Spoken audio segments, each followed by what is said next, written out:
Thank you, Mr. Speaker. Yesterday was a dark day for Europe. The Russian president denied the right of a sovereign nation to exist, unilaterally recognising separatist movements that he sponsors and who seek to dismember Ukraine. And then, under the cover of darkness, sent in troops to enforce his will.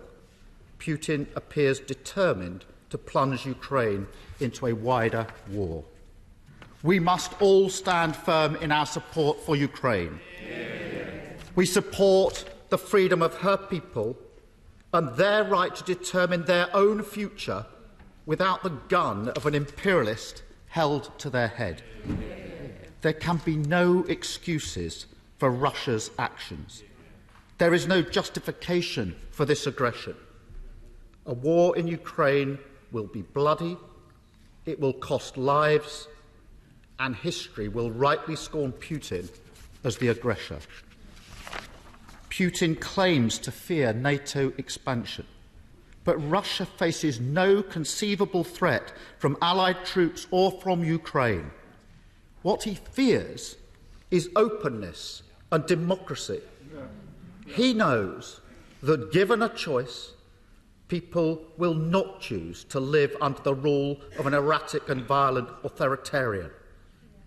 So we must remain united and true to our values across this House and with our NATO allies. We must show Putin that we will not be divided. I welcome the sanctions introduced today and the international community's efforts to unite with a collective response. However, we must be prepared to go further.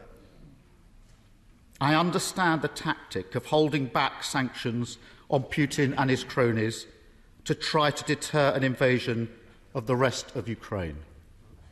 But a threshold has already been breached.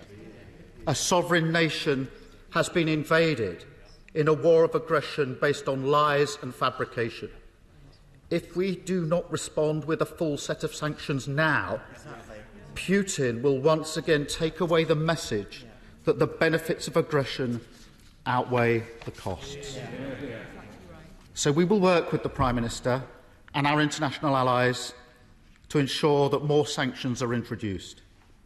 Russia should be excluded from financial mechanisms like SWIFT, and we should ban trading in Russian sovereign debt. Putin's campaign of misinformation should be tackled. Russia today should be prevented from broadcasting its propaganda around the world. And we should work with our European allies to ensure that Nord Stream 2 pipeline is cancelled.